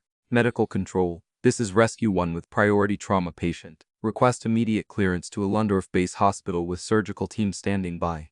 But as the rescue helicopters climbed towards safe altitude, Technical Sergeant Jackson made a discovery that would transform the entire operation from a rescue mission into the opening move of a counterintelligence investigation. Hidden in Sullivan's equipment was a waterproof container holding computer storage devices that Sindler's team had recovered from the research facility before its destruction. "Chief, you need to see this," Jackson said, showing Martinez the storage devices while maintaining his medical monitoring of Sullivan's condition. Martinez examined the devices with the trained eye of someone who had been briefed on their significance. The portable drives contained not only the stolen research data, but also communication logs and financial records that could expose the entire network of traders who had sold American military secrets to hostile forces. "Control, this is Rescue 1. Martinez transmitted on encrypted frequencies. We have recovered the package. Repeat, we have the intelligence materials. Request immediate security escort to prevent compromise during transport." The response came from Colonel Michelle Reeves personally. "Rescue 1, you are cleared for direct approach to Allendorf Base. Security teams are standing by to receive the materials and Admiral Fitzgerald has been notified of the recovery." But Martinez felt uneasy about mentioning Admiral Fitzgerald's involvement over radio frequencies that might be monitored by hostile forces. Captain Morrison's earlier warnings about security compromises within the command structure suggested that even encrypted communications could be vulnerable to interception by individuals with appropriate access codes. She made a decision that violated standard communication protocols but reflected her understanding of the operation's security implications. She switched to a backup frequency that was known only to Colonel Reeves and her immediate staff, bypassing the normal communication channels that Admiral Fitzgerald would be monitoring. "Control, this is Rescue 1 on backup frequency. Request private conference regarding package security." Reeves' voice came back immediately, suggesting she had been expecting exactly this kind of security concern. "Rescue 1, understood. Medical facilities are prepared to receive your casualty and the package will be secured by personnel with appropriate clearances. Admiral Fitzgerald has been delayed in other meetings." The careful phrasing confirmed Martinez's suspicions about potential security compromises at high levels of command. Reeves was essentially telling her that Fitzgerald was being isolated from the intelligence recovery operation to prevent potential interference or information leakage. As the helicopter formation approached Elmendorf Air Force Base, Martinez could see emergency vehicles and security personnel positioning themselves for the arrival. But she also noticed something that made her blood run cold. Additional aircraft on the flight line that hadn't been there when the rescue mission launched. "Control, identify the foreign aircraft on the south ramp," Martinez transmitted while adjusting her approach to avoid the unknown helicopters. "Rescue 1, those are diplomatic aircraft. Admiral Fitzgerald arranged for international observers to monitor the rescue operation as part of ongoing cooperation agreements." Martinez felt her training and instinct screaming warnings about the presence of foreign personnel during a classified intelligence recovery operation. International observers had no legitimate reason to be present when highly classified American technology was being secured, and their presence suggested either massive security incompetence or deliberate compromise. "Control, I'm declaring a security emergency and diverting to alternate landing site," Martinez announced while changing course toward a remote section of the base that was used for classified aircraft operations. Rescue 1, you are ordered to proceed to designated landing coordinates. Came an immediate response in Admiral Fitzgerald's voice. International protocols require that recovery operations be conducted with appropriate oversight. Martinez looked at the intelligence storage devices that represented evidence of the deadliest betrayal in recent American military history, then at the foreign aircraft whose presence violated every security protocol she had ever learned. The decision she made in the next few seconds would determine whether Hannah Conceal's sacrifice had any meaning.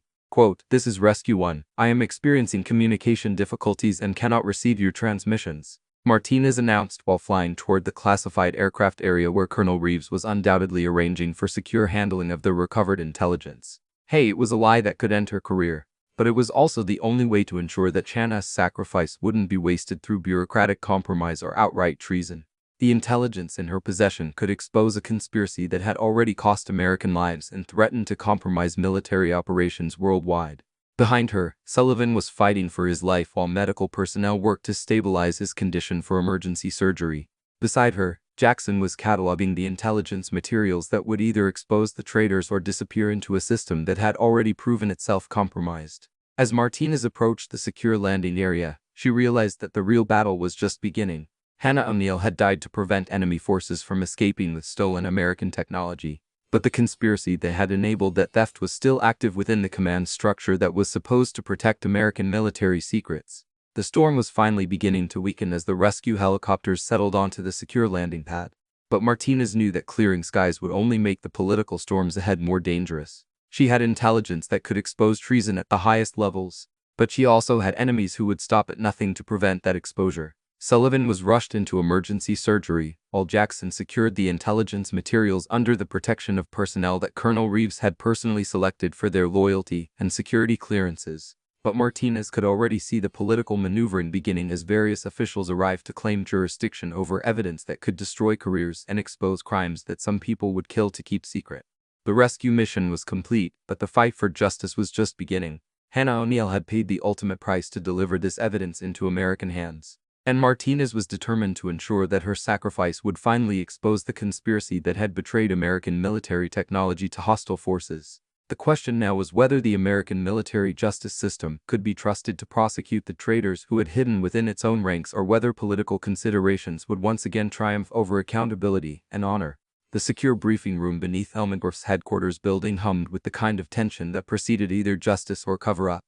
Its concrete walls lined with electronic countermeasures designed to prevent any form of surveillance or communication leakage. Colonel Michelle Reeves sat at the head of a conference table surrounded by the portable storage devices that had cost Captain Hannah O'Neill her life to recover. Their innocent appearance belied the explosive secrets they contained. Captain Kristen Morrison activated the first drive with the careful precision of someone who understood that the information it contained could either expose the deadliest military conspiracy in recent history or disappear forever into bureaucratic oblivion. The screen filled with financial records showing payments totaling millions of dollars transferred through offshore accounts to individuals whose names appeared on classified Pentagon personnel rosters. "This is worse than we suspected," Morrison said, her voice carrying the weight of someone who specialized in analyzing intelligence that most people lacked clearance to imagine. "The conspiracy isn't limited to technology theft. They've been selling operational intelligence, troop movement schedules, and classified research data to at least 4 different foreign intelligence services." Dr. Diana Kennedy studied the psychological profiles that accompanied the financial records, her training in behavioral analysis allowing her to identify patterns that revealed the scope of the betrayal. The payments are structured to suggest long-term relationships rather than opportunistic intelligence sales. Some of these transfers date back 3 years, which means American military operations have been compromised for far longer than anyone realized. Technical Sergeant Robert Jackson, still wearing the flight gear from the rescue mission, operated the computer systems with hands that trembled slightly from exhaustion and adrenaline. His 20 years of military service had prepared him for combat, natural disasters, and technical emergencies, but not for discovering that his own command structure had been infiltrated by foreign agents. "Colonel, there's something else," Jackson said while accessing files that required his highest security clearances. The research facility attack wasn't just about stealing stealth countermeasures. They were field testing those countermeasures against Captain Conceal's aircraft to validate their effectiveness before deploying them operationally. The implication struck everyone in the room simultaneously. Hannah's unauthorized rescue mission had unknowingly served as a live-fire test of stolen American technology, with her death providing confirmation that enemy forces could successfully engage American stealth aircraft. The conspiracy had turned her heroic sacrifice into validation of their betrayal. Chief Master Sergeant Janet Sinclair entered the briefing room carrying communications intercepts that her nephew SEAL team had recorded during their captivity at the research facility. Her expression suggested someone who had spent the last several hours listening to evidence of treason that violated everything she had believed about military honor and institutional loyalty. Ma'am, the intercepted communications include real-time coordination between enemy forces and someone identified only as Control, Sinclair reported while distributing transcripts that painted a detailed picture of American betrayal. Control provided precise timing information about Captain Conseil's approach, her aircraft's capabilities, and specific countermeasures designed to defeat F-22 defensive systems. Reeves studied the transcripts with the expression of someone who was watching her faith in military institutions crumble in real time. The evidence was overwhelming. Someone within the American command structure had deliberately orchestrated Hannah's death while using her rescue mission to test stolen countermeasures against American aircraft. Janet, can we identify Control from voice analysis or communication patterns? Sinclair activated an audio file that filled the room with a voice speaking English with an unmistakably American accent. Package delivery is confirmed. Test subject is approaching target area with standard defensive configurations. Initiate countermeasure validation protocols and document effectiveness against stealth systems. The voice was professional, confident, and completely lacking in the moral conflict that should have accompanied betraying fellow Americans to foreign enemies. Morrison's face went pale as she recognized speech patterns and terminology that suggested someone with extensive military intelligence training.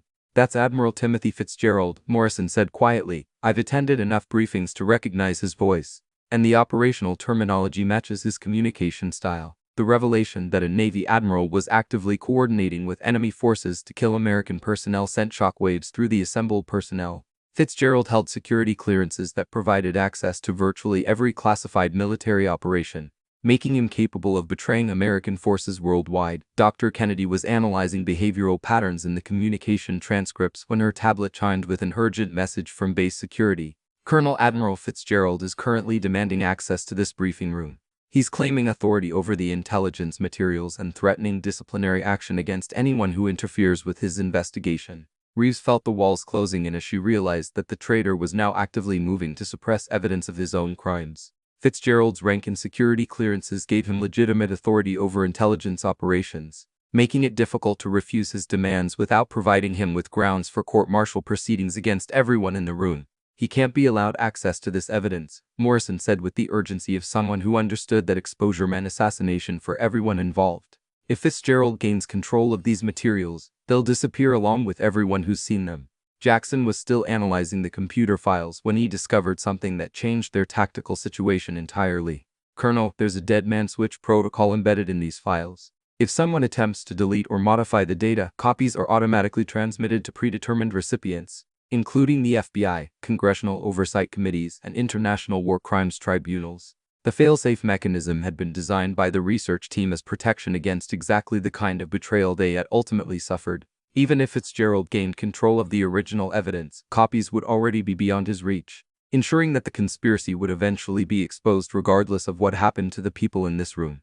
Han Reeves made her decision with the cold calculation that had sustained her through 3 decades of military service. Janet, seal this facility using emergency security protocols. No one enters or leaves without my personal authorization.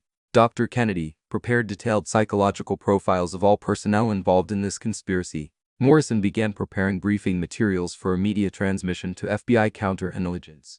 The room became a hive of activity as each person understood their role in a race against time that would determine whether justice prevailed or whether institutional corruption buried the truth along with everyone who threatened to expose it.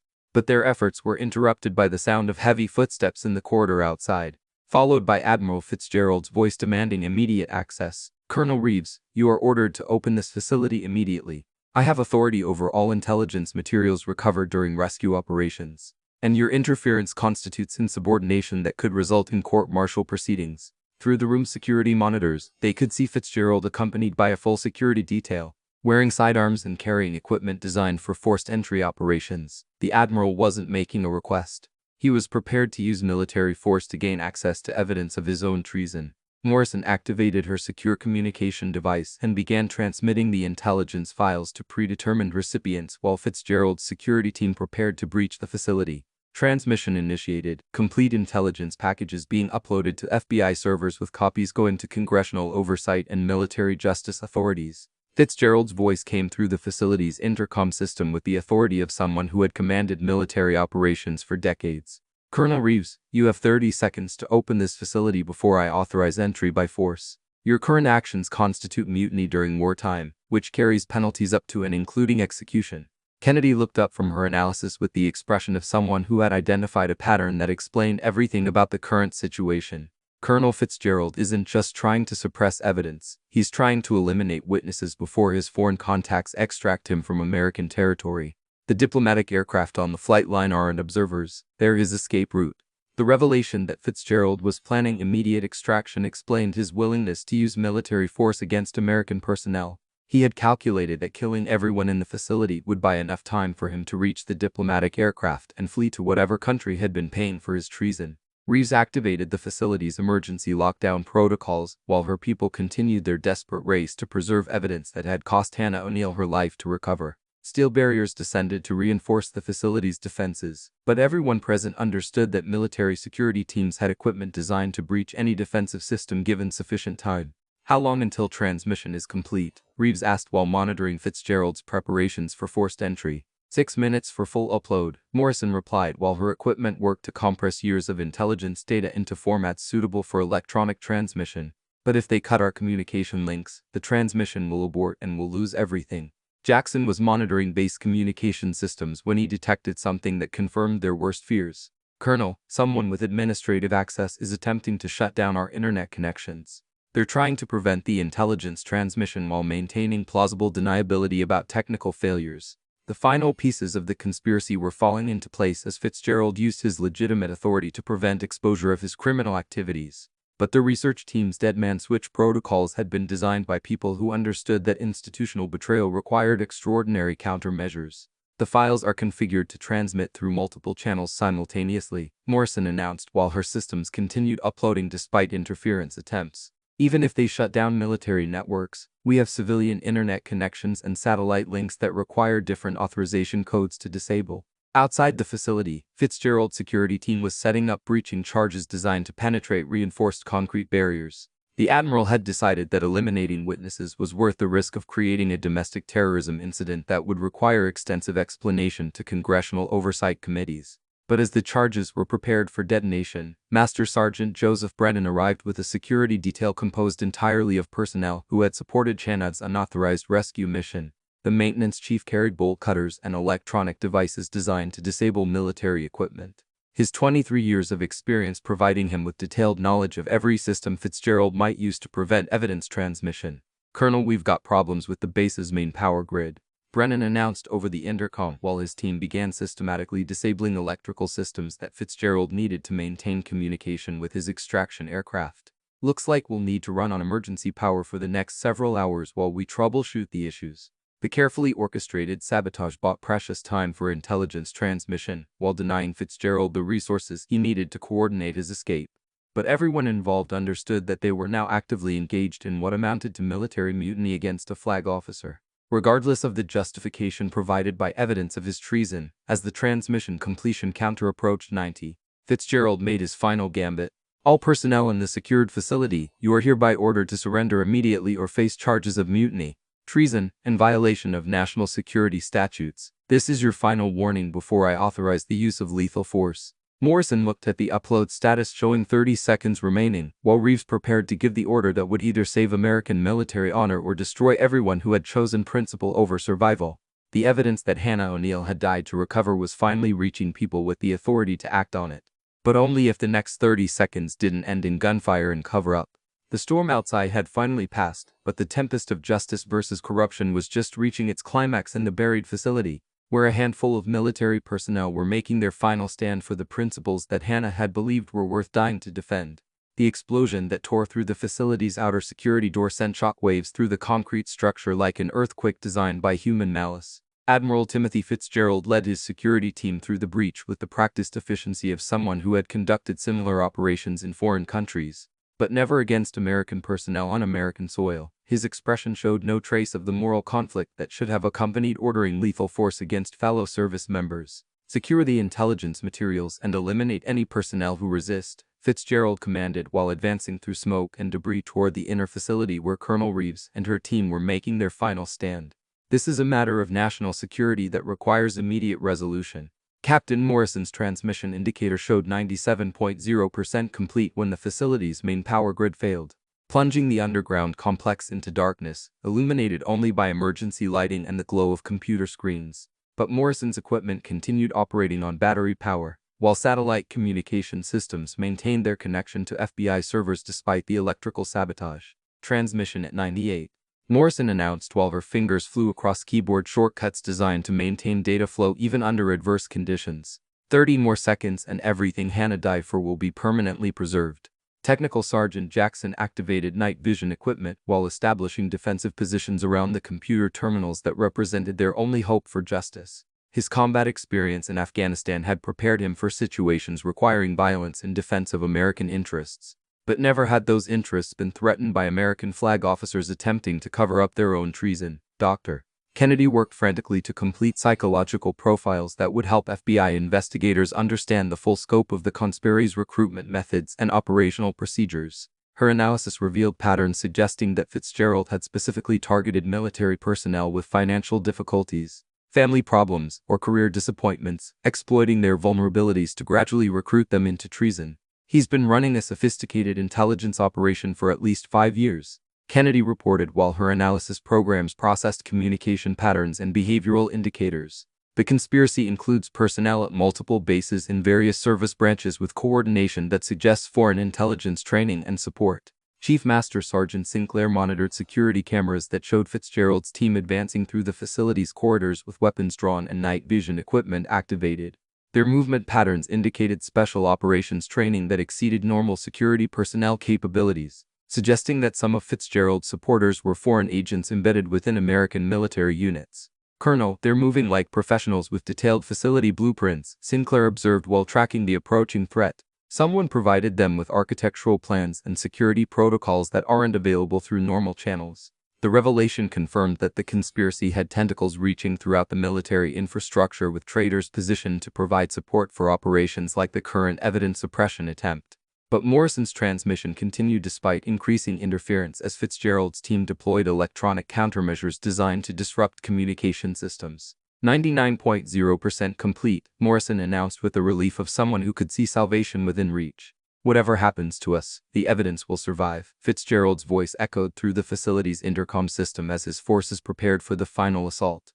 "Colonel Reeves, you are harboring stolen classified materials and interfering with legitimate national security operations. Surrender immediately or accept responsibility for the consequences of your actions." Reeves responded with the steady voice of someone who had spent 30 years learning the difference between lawful orders and criminal commands. "Admiral Fitzgerald, you are under citizen's arrest for treason, conspiracy, and the murder of American military personnel. We have evidence of your crimes being transmitted to appropriate authorities as we speak." The Admiral's laughter carried the cold amusement of someone who believed political connections would protect him from consequences regardless of evidence. "Colonel, you're a fool if you think political appointees will prosecute a flag officer based on accusations from subordinates facing court-martial for mutiny and insubordination." But Fitzgerald's confidence was misplaced because Morrison's transmission had reached recipients who were already prepared to act on intelligence about military corruption. The FBI's counterintelligence division had been investigating unexplained intelligence leaks for months, and the recovered evidence provided the missing pieces they needed to understand the full scope of foreign penetration of American military systems. Special Agent Victoria Stormastanos was coordinating federal response from the FBI's Anchorage field office when Morrison's intelligence transmission began arriving through encrypted channels. Her 15 years of investigating military corruption had taught her to recognize evidence that could expose conspiracies reaching the highest levels of national security establishments. "Control, this is Agent Estanos. We have confirmed receipt of intelligence materials indicating treason by flagger-rank military personnel. Request immediate authorization for federal intervention at Elmanorf Air Force Base." The response came from FBI Director Michael Stone Patterson personally. "Agent Estanos, you are authorized to take whatever action is necessary to preserve evidence and protect witnesses. Military cooperation is not required for operations involving treason investigations." Federal agents were already moving toward Illendorf Air Force Base in vehicles equipped for high-threat law enforcement operations when Morrison's transmission indicator finally reached 100.0% completion. The evidence that Hannah O'Neill had died to recover was now permanently preserved in federal databases beyond the reach of military cover-up attempts. Transmission complete, Morrison announced with exhausted satisfaction. Full intelligence package has been received and confirmed by FBI counterintelligence. Whatever Fitzgerald does now, he can't suppress the evidence. But Fitzgerald wasn't interested in suppressing evidence anymore. His escape plan had always included eliminating witnesses and fleeing to diplomatic immunity before federal authorities could intervene. The Admiral activated explosive charges that had been prepositioned throughout the facility, devices designed to collapse the underground complex and kill everyone inside while creating the appearance of an accidental structural failure. All personnel, we have explosive devices activating throughout the facility, Jackson announced while his technical expertise identified the electronic signatures of military-grade demolition charges. Estimates 60 seconds until detonation. The race for survival began with personnel grabbing essential equipment while moving toward emergency exits that might or might not remain accessible as the building structure began failing around them. But Master Sergeant Brennan had anticipated exactly this scenario during his power grid sabotage operations. Colonel, emergency evacuation route Alpha is clear, Brennan transmitted from his position near the facility's service tunnels. I've disabled the charges along the primary escape route, but we need to move immediately before Fitzgerald realizes what happened. The group moved through darkened corridors that shook with preliminary explosions as Fitzgerald's demolition plan began executing despite Brennan's sabotage efforts. Emergency lighting flickered and failed while dust and debris filled the air with choking clouds that made breathing difficult and navigation nearly impossible.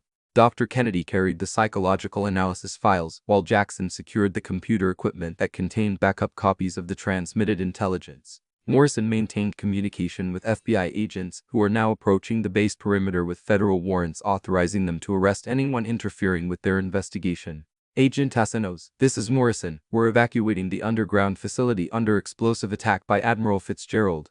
Request immediate protection for federal witnesses and evidence preservation. Castellanos responded with the authority of someone who had dealt with similar corruption cases. Captain Morrison, federal agents are on base property with arrest warrants for Admiral Fitzgerald and associated conspirators. You are under federal protection as material witnesses in a treason investigation. But Fitzgerald had calculated that federal intervention would take time to organize, giving him sufficient opportunity to eliminate witnesses and reach his extraction aircraft.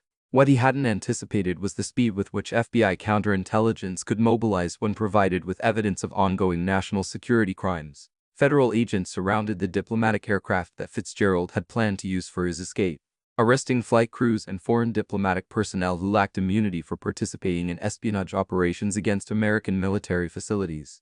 The Admiral's carefully planned extraction route had been severed before he could reach it. Colonel Reeves led her people through the emergency tunnels that Brennan had cleared while explosions continued throughout the facility behind them. The underground complex that had served as their fortress was being systematically destroyed, but the evidence it had protected was now safely in federal custody. They emerged into the Alaskan night through a service exit located near the base motor pool, their faces blackened with smoke and their uniforms torn by debris from the facility's destruction. Federal agents immediately established a security perimeter, while emergency medical personnel checked each survivor for injuries sustained during their escape. But Admiral Fitzgerald wasn't finished with his attempts to avoid accountability for treason. He appeared near the motor pool carrying a sidearm and wearing the body armor of someone prepared for a final firefight rather than surrender to federal arrest. His expression showed the desperate calculation of someone who understood that capture meant spending the rest of his life in federal prison. Con Reeves, you've destroyed 30 years of military service for nothing, Fitzgerald shouted while advancing toward the federal agents with his weapon raised. Political appointees will never convict a flag officer based on fabricated evidence and the testimony of mutinous subordinates. Special Agent Astiano stepped forward with her service weapon drawn, her voice carrying the professional calm of someone trained to deescalate armed confrontations. Admiral Fitzgerald, you are under federal arrest for treason, conspiracy, and violations of the Espionage Act. Lower your weapon and surrender immediately. Fitzgerald's response was to fire 3 shots in Hasteno's direction while attempting to reach a vehicle that would allow him to escape federal custody.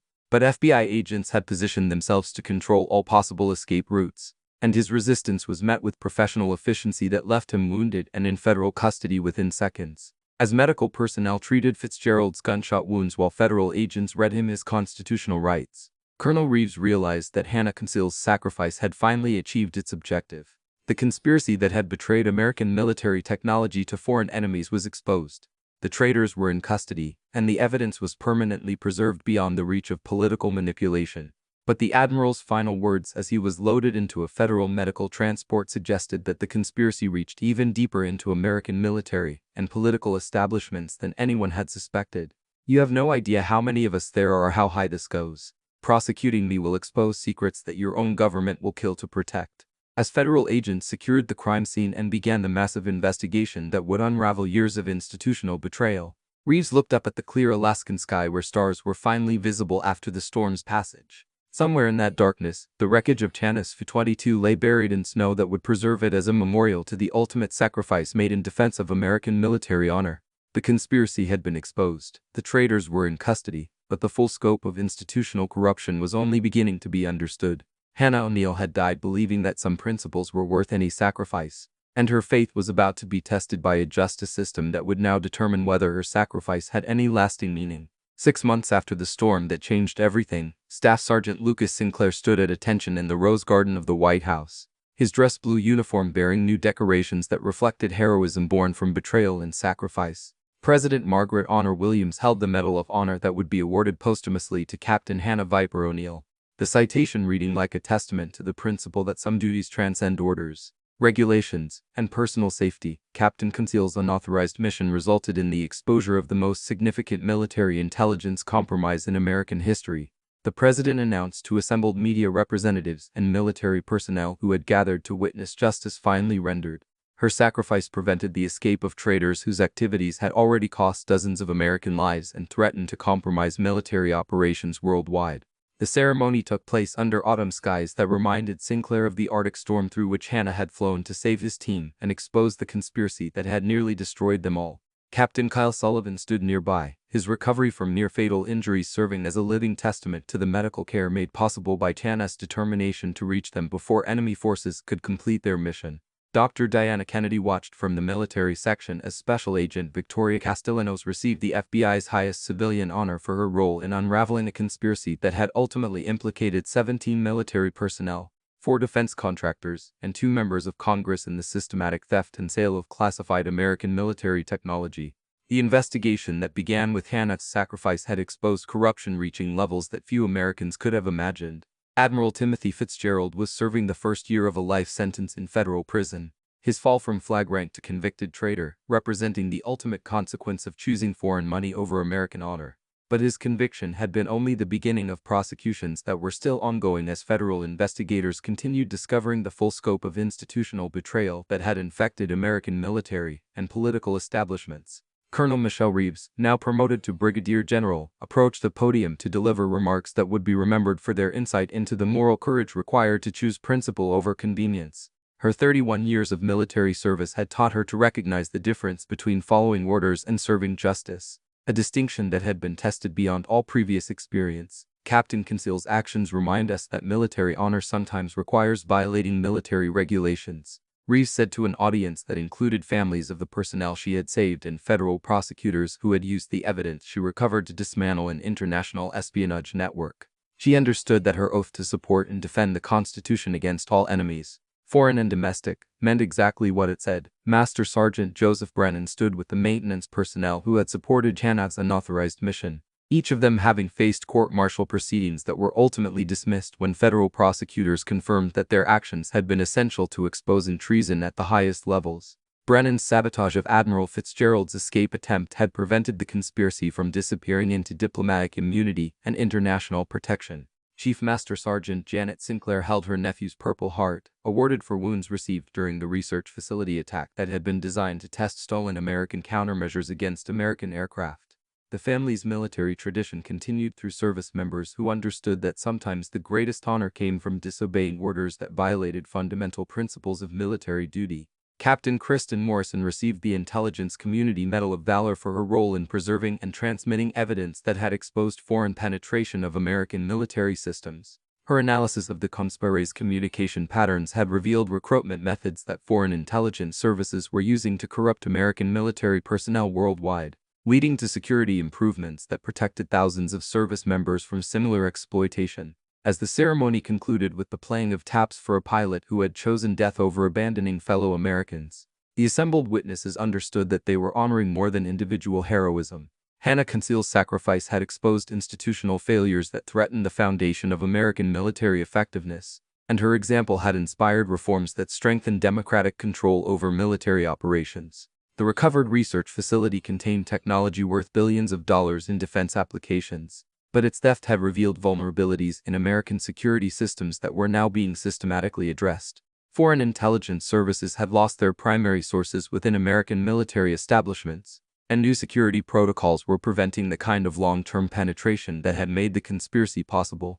Dr. Richard O'Brien, the flight surgeon who had cleared Hannah for flight duty despite knowing she might use that clearance for unauthorized operations, spoke at the memorial service that followed the official ceremony. His remarks focused on the medical ethics of supporting personnel whose missions transcended normal medical recommendations, a subject that had become central to military medical training. Captain Conceal's physical condition was adequate for normal flight operations, but her psychological determination was extraordinary by any measure, O'Brien told an audience of military medical personnel who were learning to recognize the signs of moral courage that sometimes required supporting missions that existed outside official channels.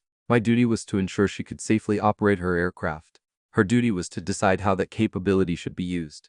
The memorial wall at Allendorf Air Force Base now carried Hannah's name alongside other airmen who had died in defense of American interests. But her memorial was unique in its inscription. She chose conscience over career, principle over regulations, and the lives of fellow Americans over personal safety. Her sacrifice exposed enemies who had hidden within our own ranks. Lieutenant Colonel Orion Kuckner, promoted and transferred to the Pentagon's operational planning staff, was implementing new procedures designed to prevent the kind of intelligence compromise that had made the research facility attack possible.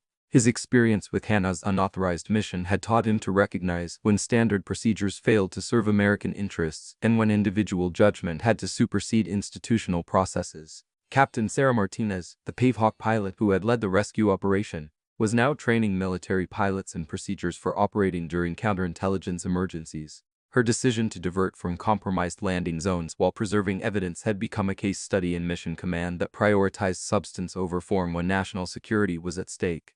The foreign diplomatic personnel who had been arrested during Fitzgerald's attempted escape were eventually exchanged for American citizens held abroad. But their capture had exposed intelligence networks that several countries had spent years developing. The diplomatic cost of their exposure had forced foreign governments to recalculate the risks and benefits of penetrating American military establishments. Congress passed legislation strengthening protections for military personnel who reported security violations through unofficial channels, recognizing that formal reporting procedures could be compromised when institutional betrayal reached high levels.